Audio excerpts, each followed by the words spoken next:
وَأَعْلَاهُ مُغْدِقٌ وَإِنَّهُ لَيَعْلُو وَلَا يُعْلَى وَإِنَّهُ لَيَحْثِمُ مَا تَحْتَهُ۔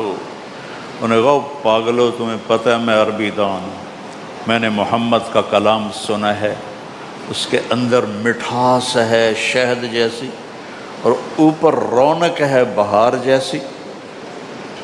الفاظ کی تب تدبر اندر میں جو ہم نہیں کرتے۔ اب تو سارے مولوی اردو کی تفسیریں پڑھ کے اپنا کام چلا لیتے ہیں۔ وَإِنَّ أَسْفَلَهُ مُغْدِقٌ، اس کی جڑیں گہری ہیں۔ وَأَعْلَاهُ مُثْمِرٌ، اور اس کی شاخیں پھل سے بھری ہوئی ہیں۔ وَإِنَّهُ لَيَعْلُو، وہ بلندی کی طرف اٹھتا ہے۔ وَلَا يُعْلَى، اور کوئی اس کے اوپر جا نہیں سکتا۔ وَإِنَّهُ لَيَحْتِمُ مَا تَحْتَهُ، جو اس کے سامنے آتا ہے اسے پیس کے رکھ دیتا ہے۔ یہ کافر کی بات ہے، کافر۔ اب یہ بات تو پھیل گئی تو انہوں نے سارے اکٹھے ہو گئے، تو انہیں تمہیں برباد کر دیا، کچھ کہے اس کے اوپر، کوئی اور بات کہے۔ تو اس کو قرآن نے کیسے تصویر بنائی ہے؟ انہ فکر وقدر فقتل کیف قدر ثم عبس ثم نظر وعبس۔ کیا بات ہے! عبس نظر عبس، یہ ساری شکل ہے قرآن دکھا رہا ہے۔ میں کوئی اپنی طرف سے نہیں بنا رہا ہوں، مداری نہیں ہوں میں۔ انہ فکر وقدر، سوچ میں پڑھو، کیا کہوں کیا کہوں، سمجھ میں نہیں آ رہا، کیا کہوں کیا کہوں۔ فقتل کیف قدر، برباد ہو تو، پھر سوچ، پھر بھی تجھے سمجھ میں نہیں آئے گا۔ ثم نظر، پھر اس نے ایسے نظریں اٹھائیں، کیا کہوں یار۔ وعبس وبصر، اور منہ ایسے کر لیا خوفناک، چڑ کے ایسے۔ ثم قال ان هذا الا سحر یؤثر ان هذا الا قول البشر سأصلیہ سقر وما ادراک ما سقر لا تبقی ولا تذر لواحۃ للبشر۔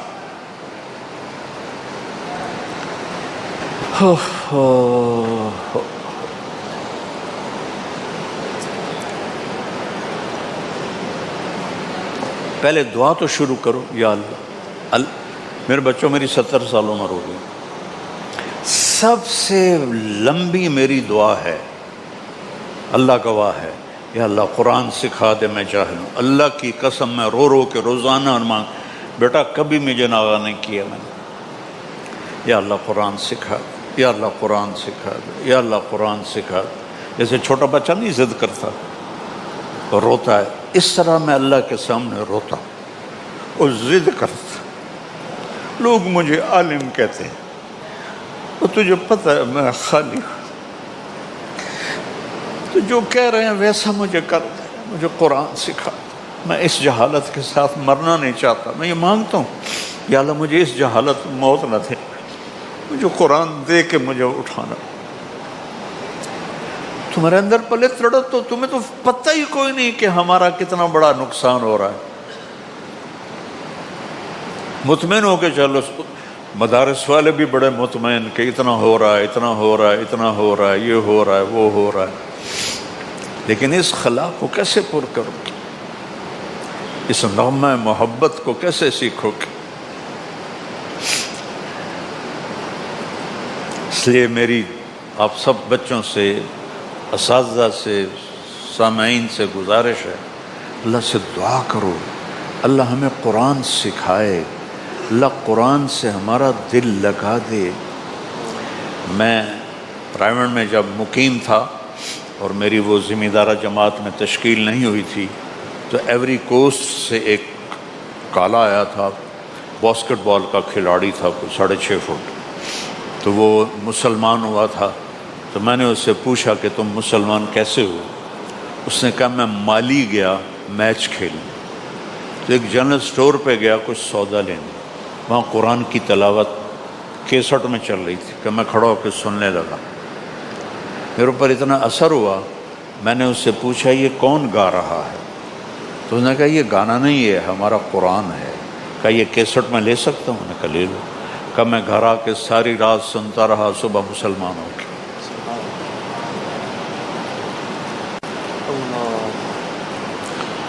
تقشعر منه جلود الذین آمنوا.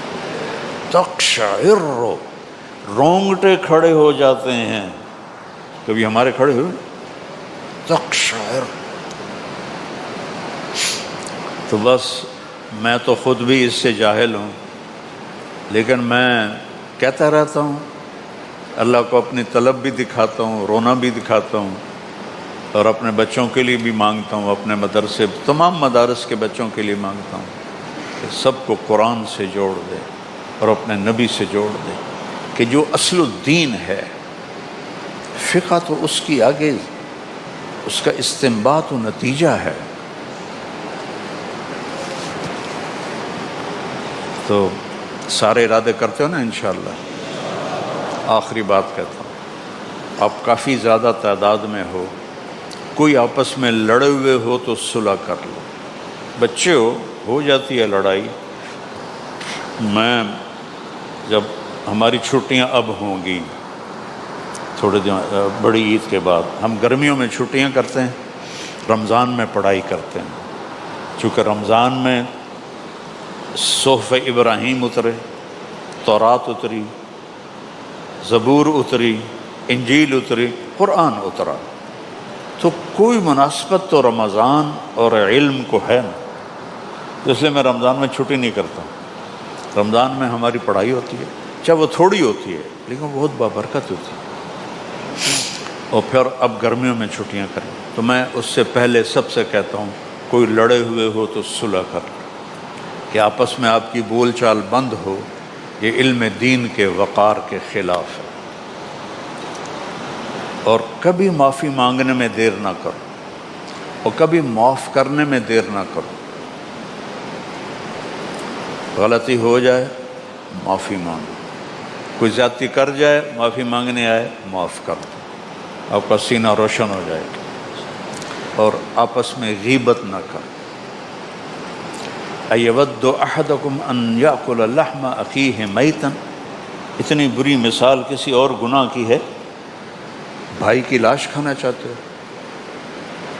غیبت سے بچو. تو میں اپنے مدرسے میں نا یہ جو اخلاقی چیزیں ہیں سبق کے علاوہ بہت دہراتا ہوں.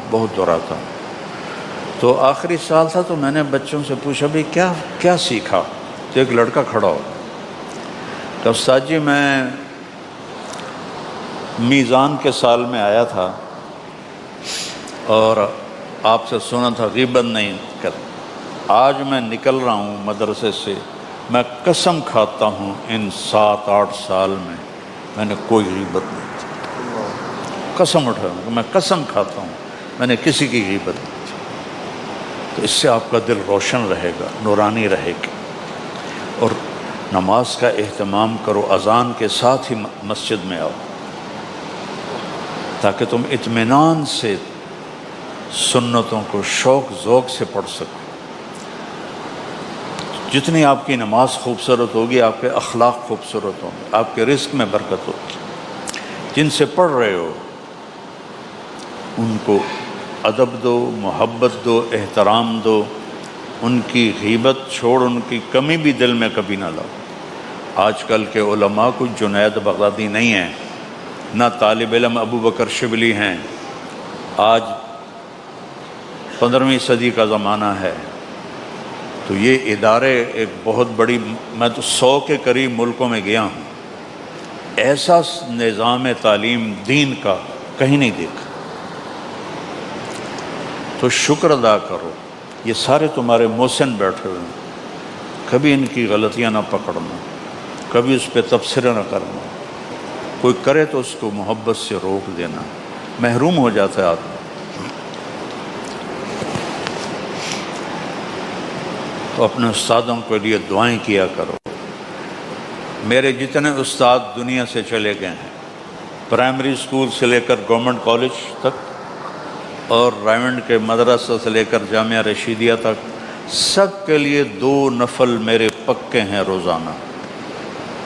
تو میں ان کے لیے 2 نفل پڑھتا ہوں، چاہے وہ میرے پرائمری اسکول کے تھے اور چاہے وہ میرے گورنمنٹ کالج کے تھے یا سینٹرل ماڈل اسکول کے تھے یا وہ رائمنڈ میں پھر میں پڑھا اور پھر جامعہ رشیدیہ میں دورہ حدیث کیا، سب کے لیے دعا کرتا ہوں۔ اور جو اساتذہ میں سے فوت ہو جاتا ہے پھر اس کے لیے عمرہ کرتا ہوں، تو بچوں اپنے استادوں کو عزت دو، احترام دو، تو انشاءاللہ میری دعا ہے اللہ اس ادارے کو مزید پھلے پھلائے۔ میں تو بہت زمانہ پہلے آیا تھا جب مفتی صاحب زندہ تھے، تو آج آ کے بڑی خوشی ہوئی ہے اتنی ترقی دیکھ کر۔ اور وہ آتا ہے نا فخلف من بعدہم خلف اضاعوا الصلاۃ واتبعوا الشہوات، تو اللہ تعالیٰ جزائے خیر دے ہمارے بیٹے کو، یہ خلف نہیں ہے یہ خلف ہے، اس نے اپنے باپ کی میراث کو سنبھالا بھی ہے اور بڑھایا بھی ہے، تو اللہ اس کو بہت جزائے خیر عطا فرمائے۔ اللہم لک الحمد کما انت اہلہ فصل علی محمد کما انت اہلہ وفعل بنا ما انت اہلہ انک اہل التقوی و اہل المغفرہ۔ یا اللہ ان سارے اس ادارے میں کام کرنے والے چھوٹے بڑے ملازم، اساتذہ، طلبہ، کھانا پکانے والے، جھاڑو دینے والے، یا اللہ سب پہ اپنی رحمت نازل فرما۔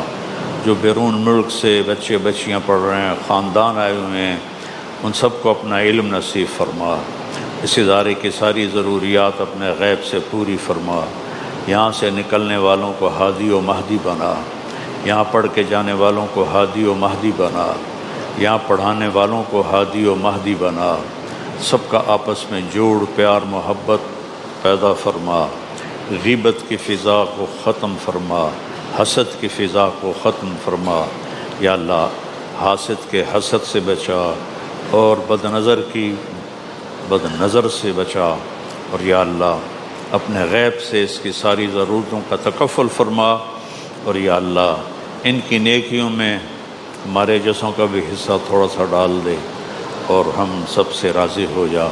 وصلی اللہ تعالی نبی الکریم آمین۔ السلام علیکم۔ اجازت ہے؟ ہاں، اجازت حدیث یہ ہے کہ مولانا زہر گل صاحب رحمہ اللہ زندہ تھے جب میں نے دورہ کیا، میرا خارجی مطالعہ شروع سے رہا کتاب، چونکہ اللہ نے مجھے ذہن اچھا دیا تھا تو میں اپنے سبق جلدی مقام وقوع کے نا باقی کتابیں پکڑ لیتا تھا۔ ایک دن مولانا جمشید صاحب کا اور میرا بستر قریب تھا تو انہوں نے مجھے ڈانٹا بھی صحیح، وہ تو ہر وقت ہی پڑھتا رہتا ہے، ہم نے تمہیں پڑھاکو نہیں بنانا، ہم نے تمہیں دائی بنانا ہے۔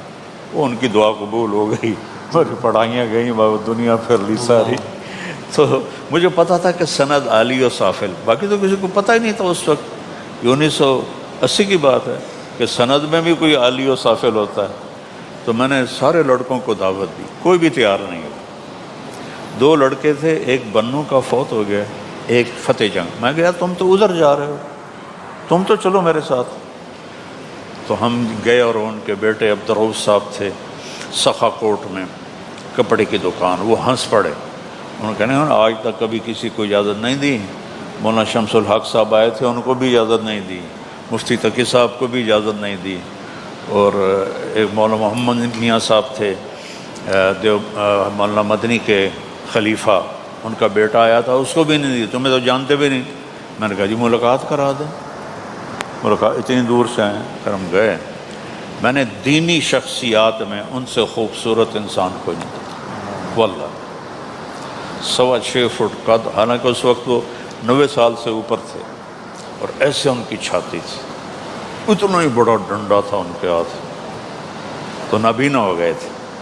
تو آ کے بیٹھ گئے، چھوٹا سا کمرہ، چھوٹی چھوٹی کرسیاں، چھوٹا سا میز،